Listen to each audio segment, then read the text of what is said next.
கஷ்டம் காதலுக்கு இஷ்டம்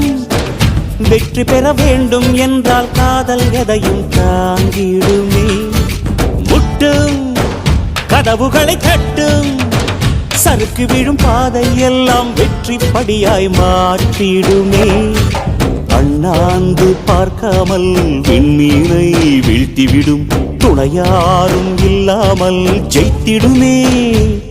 இது நெருப்பில் செய்த இரும்பு வளையமே இருமனம் விரும்பி துணிந்து நுழையுமே பயங்களும் தயக்கமும் விடுமுறை எடுத்திடுமே வேரோடு வேர்வை ஊற்றி காதல் என்றும் வென்றுவிடும் பெரியோடு ஓடும் போது தடையை உடைத்துவிடும் கடல் நீர்